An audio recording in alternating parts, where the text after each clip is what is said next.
The trade deal struck between Donald Trump and Ursula von der Leyen was meant to bring an end to a several-month-long dispute. And yet, even though the agreement was fixed in practical terms, there are still many uncertainties when it comes to its implementation.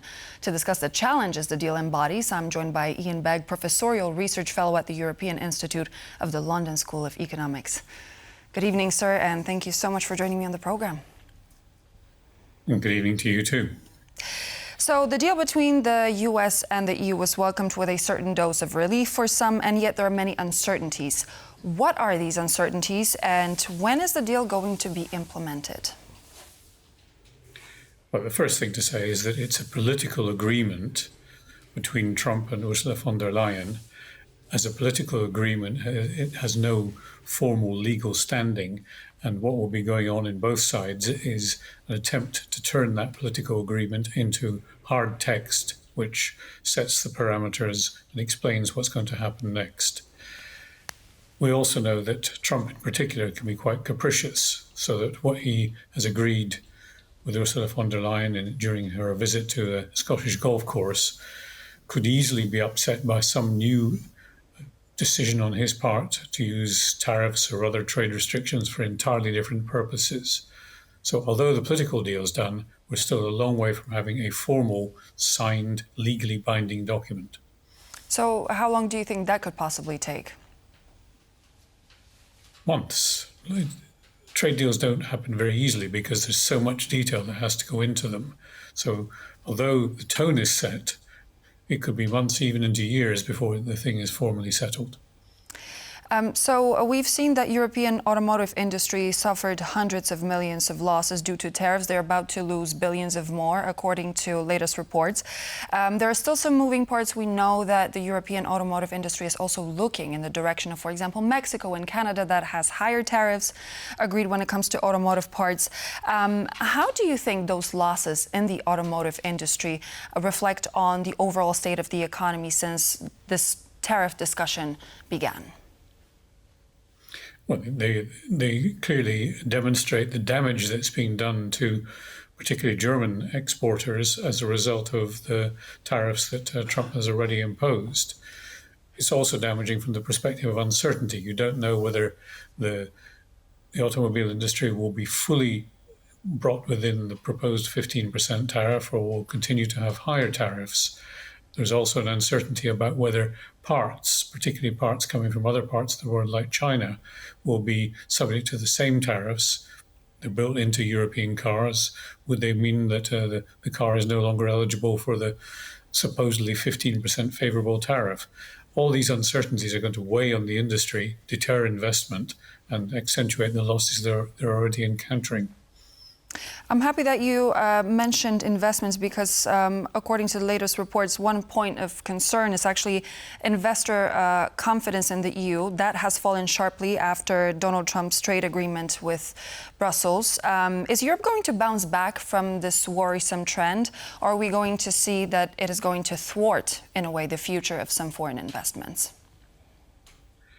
It's going to be a difficult few months because investors hate one thing above all, and that's uncertainty. If you're not certain what's going to happen, you're not certain what rules you're going to have to play with, and you're not certain what might come next by way of new restrictions or new terms, then you're going to hesitate to make that investment. That undermines the competitiveness of Europe as a whole and is going to be damaging to the economy. Now, Europe has a number of potential responses. It can look to other parts of the world to say, right, America's becoming much more difficult.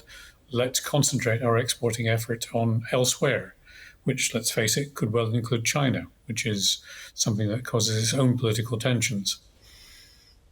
As part of the EU deal, EU-US deal, Europe is set to invest $750 billion in energy purchases in general from the US by 2028. And yet the deal seems to be setting a sort of an unrealistic energy purchase target and is also making Europe dependent on majority of one source of energy, one provider.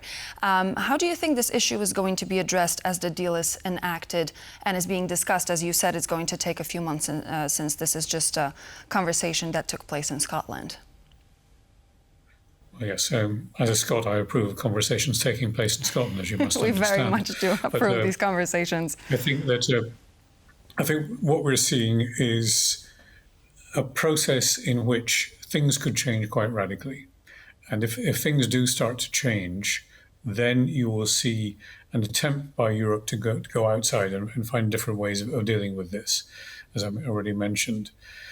But I think we should be rather careful not to speculate too much on things like the energy market, because let's face it, energy is bought by private sector actors, not by governments. Governments cannot impose a deal on how much energy the Polish energy industry, the German energy industry, or any other energy industry is prepared to buy. It's a long-term objective. Now, whether tying yourself to US producers of liquefied natural gas or any other energy source that the Americans might want to export is a good or a bad idea depends on your underlying thoughts about whether energy prices from other sources will go up or down. I think it's unrealistic to expect that scale of energy import from the US to happen. But let's face it, by 2028, Trump really ought to be on his way out.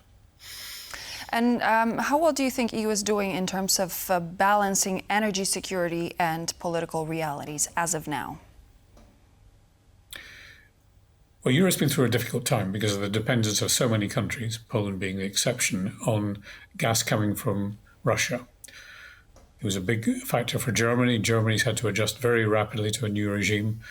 Other countries like Slovakia and Hungary are still highly dependent on Russian gas, as is Austria. So it's something that is a weaning away from the easy source, the cheap source that used to be Russia. Now, whether the settlement, assuming it happens within a relatively short time frame of the Ukraine war, means that Russia comes back into being acceptable as a source of imports of energy, that could change things. But there's also the strong move towards renewable energy, which Germany is accelerating as a way of insulating itself and providing its own energy security. So there's many things going on in the energy market simultaneously. And I don't think that this huge figure of planned imports from the US will in fact happen. So there seems to be a clear widening gap when it comes to EU officials. We've heard from François Bayrou of France, who said he's actually leading in the course when it comes to the criticism. And he said, I quote, "It is a dark day when an alliance of free peoples united to assert their values and defend their interests resigns itself to submission." And he posted that on his X platform. He was referring to Donald Trump and Europe's submission to him. On the other hand, we have Chancellor Merz and Giorgia Meloni welcoming the deal. So what does this tell us about the unity of decision-making in Europe? Well, you refer to them as EU officials. They are not EU officials. They're national politicians. And national politicians tend to play to their national galleries. So what game are they playing?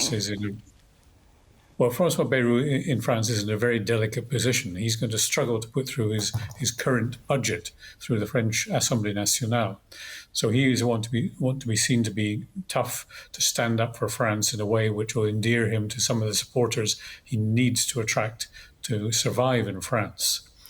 Someone like Merz, I think, is being more realistic. He's saying, right, it's not a great deal, but it could have been a lot worse. And if it could have been a lot worse, then we really ought to accept it, because it means that we're not going into something that would be far more damaging for us. It would seem that Giorgia Meloni is saying the same thing.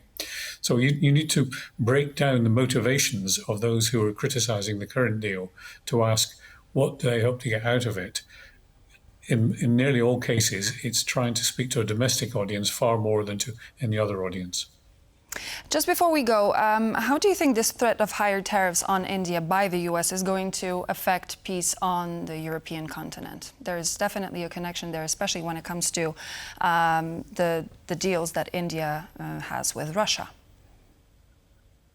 Yes, well, this is what's known in the trade as secondary tariffs. The idea is that the US will penalize any country which doesn't do what it wants for political reasons.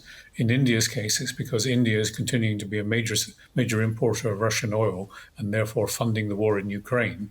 The Americans are now turning against the Russians in that respect, and they seem to be saying if India continues on this path, then India will be hit as a way of hitting Russia. Now, whether that can be realized is a different story, because India is a big economy. It's not a country that you can play with and just say, right, you're like a small country. Let's take Switzerland, who we can impose tariffs on and nobody else will care very much. India matters in the global economy. So I think that it's a dangerous game that Trump's playing, and it's by no means obvious that he will succeed in imposing these secondary tariffs in the way he's announced.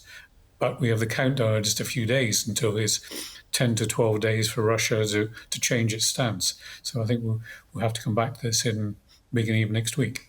Definitely. There are some very interesting developments ahead of us. Iain Begg, Professorial Research Fellow at the European Institute of the London School of Economics. Thank you for joining. Thank you. And so this would be all for now here on World News Tonight. I'm Klaudia Czerwińska. Thank you so much for joining me. But I do hope you're going to stay here on TVP World for more news and features in just a moment.